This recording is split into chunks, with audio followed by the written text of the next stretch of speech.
Quem vai sair perdendo nessa crise do novo coronavírus? É interessante a gente observar que muitas pessoas já morreram e ainda vai morrer muita gente aí com essa praga que está assolando o mundo. Tem um professor, Walter, Dr. Walter, que comenta sobre um documento elaborado em 2012, com mais de 80 páginas. Não é da autoria dele esse documento. E ele fala sobre um grande número de pessoas que morreriam aí, esse documento, né? Ele comentando, diz que muita gente vai morrer. O documento elaborado em 2012 fala sobre o local onde surgiria essa praga, né? Essa peste, né? Esse vírus, em uma feira lá na Ásia, na China. Então, fala até a respeito do mês, né? É impressionante isso, né? E se foi uma coisa planejada, né, uma maldade contra a humanidade, essas pessoas vão pagar por isso. Quem elaborou, se uma organização ou uma nação, não sabemos, mas vai pagar, porque a Bíblia diz que o que o homem semear, isso ele ceifará. E veja o número de pessoas que estão isoladas em seus lares hoje. Quantas pessoas que a mídia não divulga aí, que já se suicidaram. E quantas pessoas que tinham seu dinheirinho aí aplicado e perderam milhões, bilhões. É uma coisa impressionante o que está acontecendo. E quem vai pagar tudo isso? Quantas pessoas que já partiram? E aquelas que partiram sem a salvação é lamentável, porque a Bíblia diz que ao homem está ordenado morrer uma vez, vindo depois o juízo. Então não tem mais conserto. Quem morre sem a salvação essa pessoa está perdida para sempre, por toda a eternidade. Agora, aqueles que partiram com a salvação, eles não perderam nada, só ganharam. Porque a Bíblia diz que, Paulo diz que tinha desejo de partir e estar com Cristo. E para ele o morrer era ganho. Então, uma pessoa que já nasceu de novo, uma nova criatura que está em Cristo, não perde nada. Se morre, vai para o paraíso, como Jesus falou, aquela história do rico e Lázaro.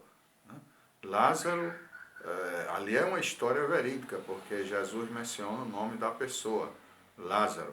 Lázaro morreu e foi para o paraíso, foi levado pelos anjos para o seio de Abraão. Enquanto o rico, que vivia como se Deus não existisse, né, ele foi para o sofrimento eterno.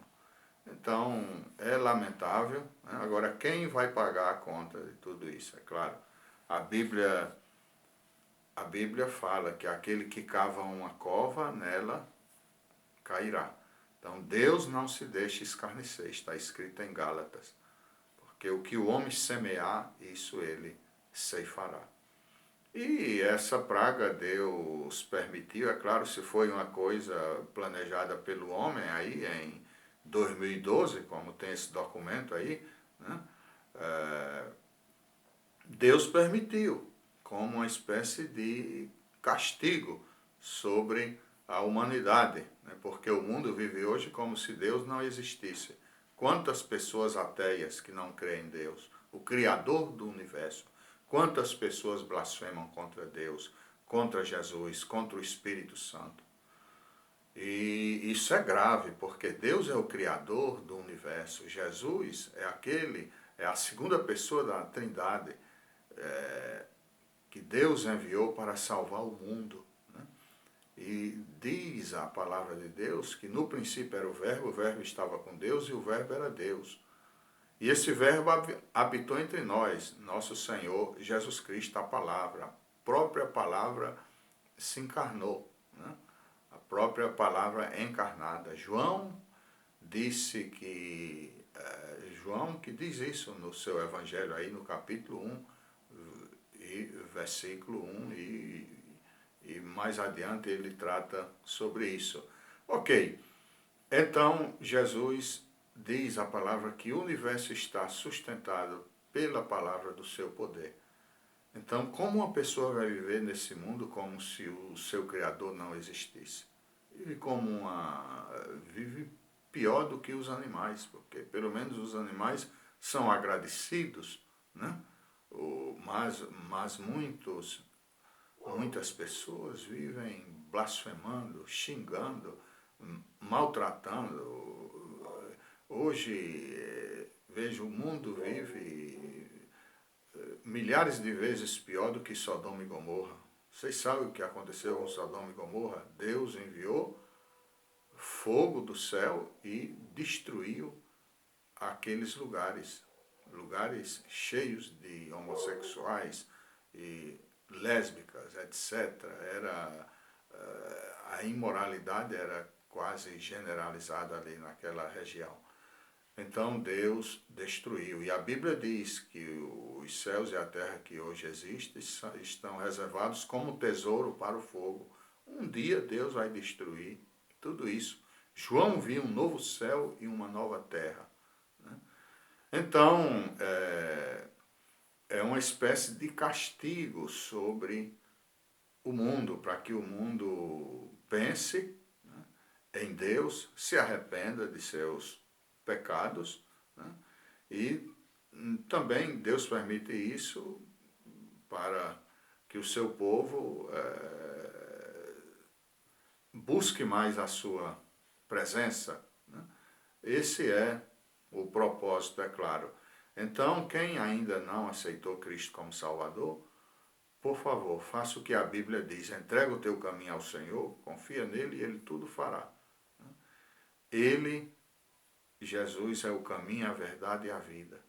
É o único que pode salvar, perdoar os teus pecados, te dar uma nova vida. Como está escrito em 2 Coríntios 5,17. Quem está em Cristo, nova criatura é. As coisas velhas já passaram e eis que tudo se fez novo. Então, veja só, quem armou essa cilada para a humanidade vai pagar. Veja o que aconteceu com Mardoqueu, que foi perseguido por Amã, um ímpio, Mardoqueu, um israelita da tribo de Benjamim. Ele procurou matar Mardoqueu e exterminar os judeus. E se ele exterminasse a nação israelita, aquele ataque contra a nação israelita era contra estava atacando a própria vinda de Jesus a esse mundo para salvar a humanidade, né? Então queria exterminar a nação israelita. Mas o que foi que aconteceu com ele? Ele próprio foi enforcado na forca que fez para Mardoqueu, o primeiro ministro da Pérsia, Amã, né?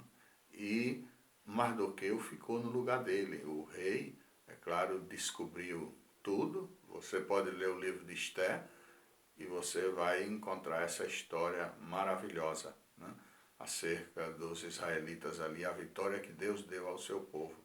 Então o povo de Deus é sempre vitorioso. A Bíblia diz que nós somos mais do que vencedores, né, porque Deus peleja por nós. Né?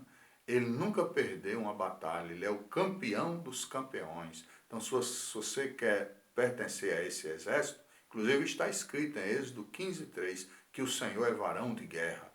Então ele tem exércitos nos céus e tem também aqui na terra. O exército dele aqui na terra, é claro, tem os anjos, também que protege o povo de Deus, e tem a sua igreja, o seu povo. Se você quiser pertencer a esse exército, ser um soldado de Cristo, como Paulo diz a Timóteo, sofre, pois, comigo as aflições como bom soldado de Jesus Cristo. Aquele que milita não se embaraça com negócios desta vida, a fim de agradar aquele que o alistou para a guerra.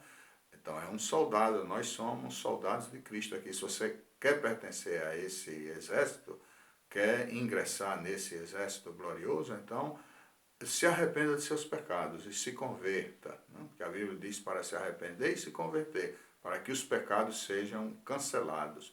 Isso diz Pedro no livro de Atos, capítulo 3, versículo 19. Muitas pessoas se arrependem de pecados e tal, mas não se convertem. Mas se arrepender e se converter. Um exemplo de quem se converte, não é uma pessoa regenerada. Um senhor vendia em uma comunidade leite. E um dia o povo percebeu que o leite estava melhor, estava puro. Então perguntou o que foi que aconteceu. O senhor trocou de gado ou de pasto? Ele disse, não, o gado e o pasto são os mesmos, né? Quem mudou fui eu. Eu agora sou uma nova criatura, aceitei Cristo como Salvador e Senhor e não coloco mais água no leite. Então ele já não enganava mais o povo. Então quem se converte não engana mais ninguém, né? É uma pessoa que vive para adorar a Deus e fazer bem ao seu próximo. Que Deus te abençoe, confesse seus pecados a Deus, convide Ele para entrar no seu coração e você vai atravessar essa crise terrível aí, confiando no Senhor, e vai ser uma pessoa mais do que vencedora. Que Deus te abençoe em nome de Jesus. Amém.